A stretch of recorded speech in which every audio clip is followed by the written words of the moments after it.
What is up, guys? Back with another video. Oh, don't mind the background. I'm currently in the process of moving out.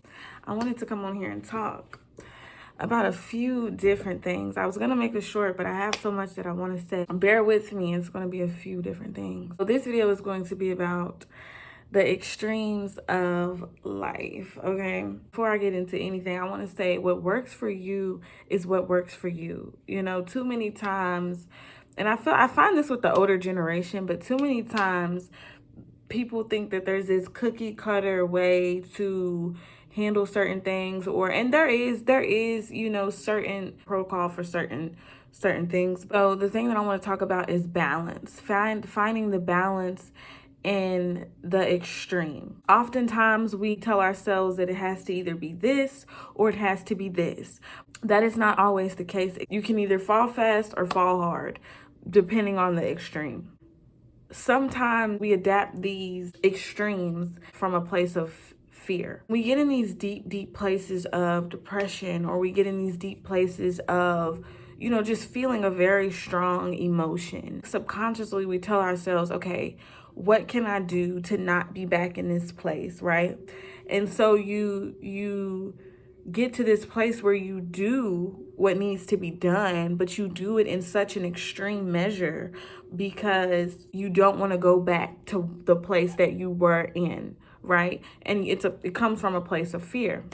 You have to find the balance, because if you do it in such an extreme way, it's counteractive, it's counterproductive to you actually making progress to no longer be in that place. Everything's a mindset, but it's derived from something else. For instance, if you're feeling down, you know, some people will say, I'm having a terrible day. For me, I don't like to say I'm having a terrible day. I'm having a moment. You know, I like to categorize it as a moment, because now that you're saying, okay, and that's an extreme, because one thing happens and now you're saying, I'm having a terrible day. When you say that, you now shift the trajectory of your day. Or that's not really a good example to the point that I'm trying to make, but that is an example of an extreme. If you're used to living in a state of depression, and I just keep saying depression because it's so common, but if you're used to living in a state of deep depression, right? You finally get out of this depression, you know, life is looking up, things are good, right? So you took the necessary steps to get there. Maybe you started journaling, maybe you started taking walks, maybe you started reading books, I don't know, you know, maybe you started praying more, maybe you started, you know, reading your word more, whatever it was.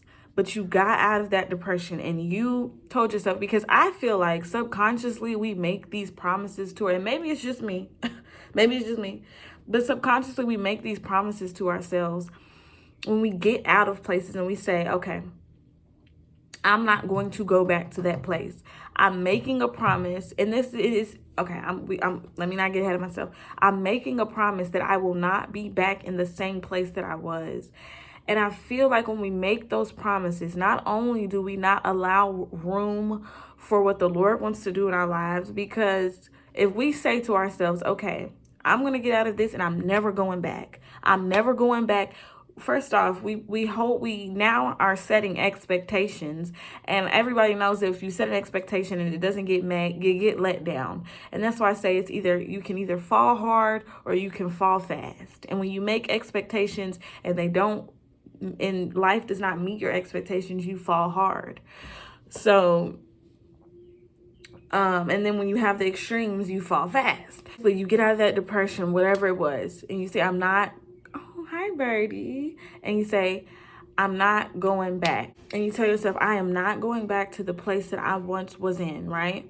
So now you're walking around, your day is bad. Okay, I'm having a bad day. And I think some people have the anxiety, PTSD anxiety. That's not the right term, but I'm just going to use those terms so that me and you can understand, okay? So, you know, you have PTSD anxiety, and it could be the correct term for, you know, certain situations. But I feel like having depression, I don't think would cause PTSD, but who knows? Anyways, that's kind of a naive statement to make. because, So say you have depression, PTSD, anxiety. Okay, right? So now you're like, oh my gosh, I'm having a bad day. I'm falling off the horse.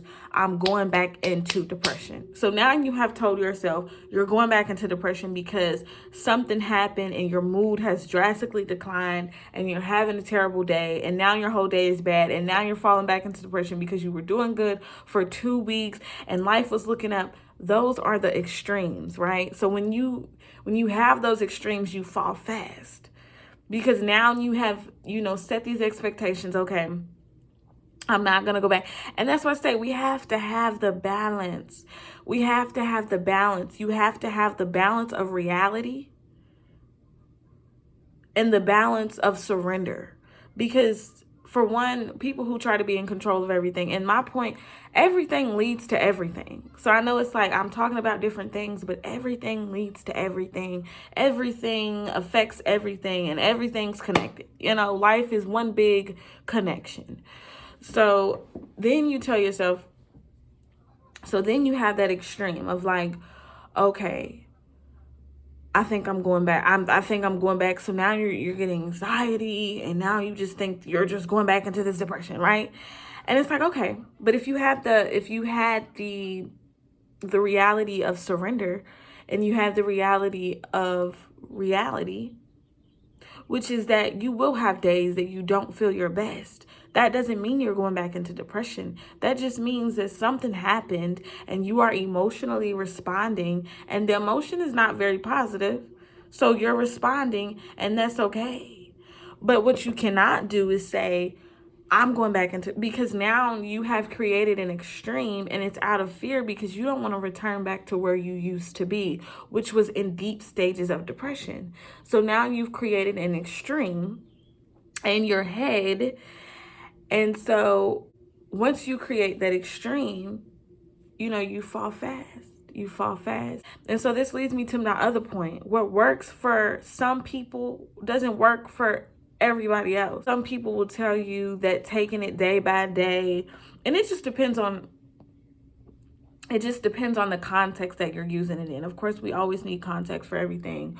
But some people will say taking it day by day, you're just floating with the wind. Now, that can be true in some cases. Some people don't have a vision. They're just waking up and that's just it, That's different. Now, some people, you have to tell some people to take it day by day because if they don't, then they get into these extremes. It reminded me of, when you're trying to string somebody off of drugs, we know how cold turkey can be. Cold turkey is a very extreme measure. In any case, true, like typically it's a very extreme measure because if you're going cold turkey, that means it's been an issue for a very long time. And it's probably been a very big issue that has ran most of your life.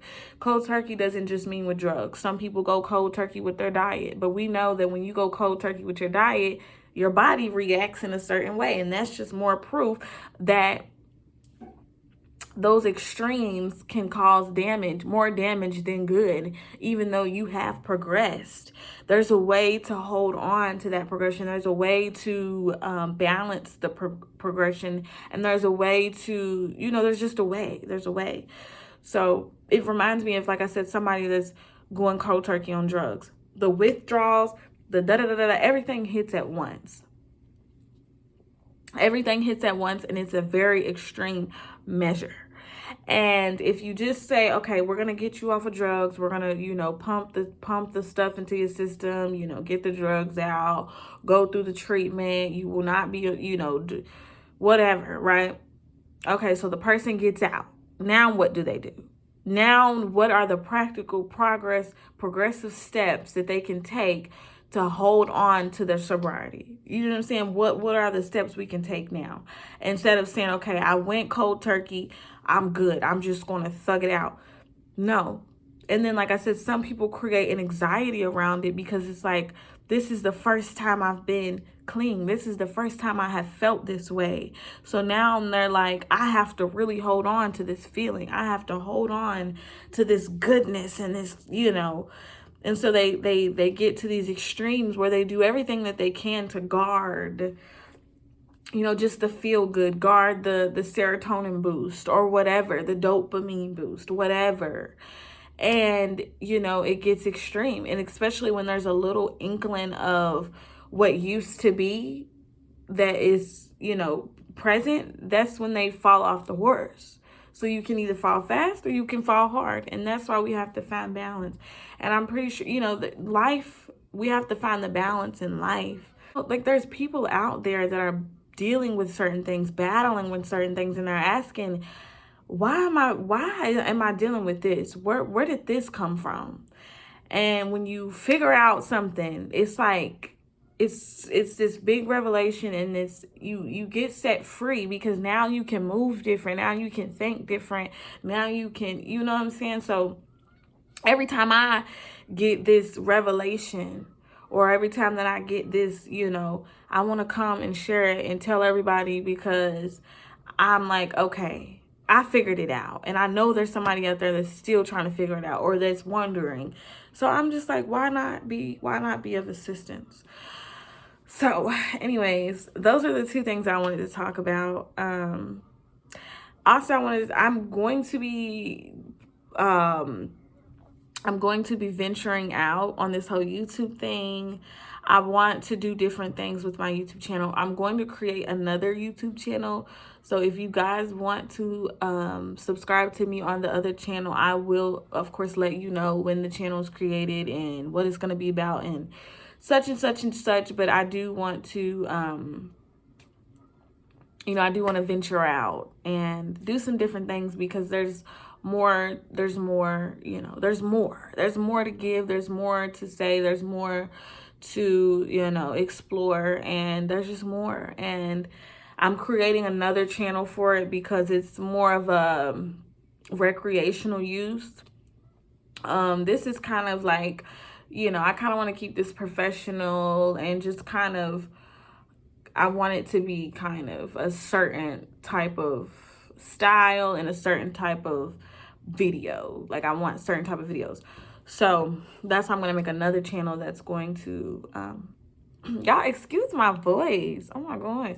I drank some water, but, so yeah, I'm going to make another channel, and it's going to be more of a recreational use. It's going to be more kind of behind the scenes, not even behind the scenes, but just kind of more of me. You know, I come on here, I make my videos, and I go.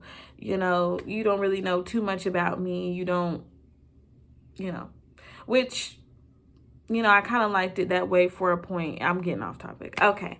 I hope you guys enjoyed this video.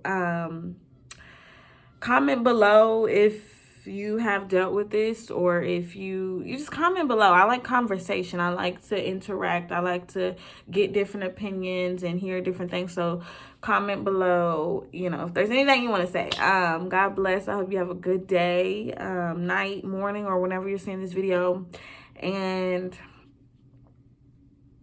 stay with the Lord. Amen. Bye.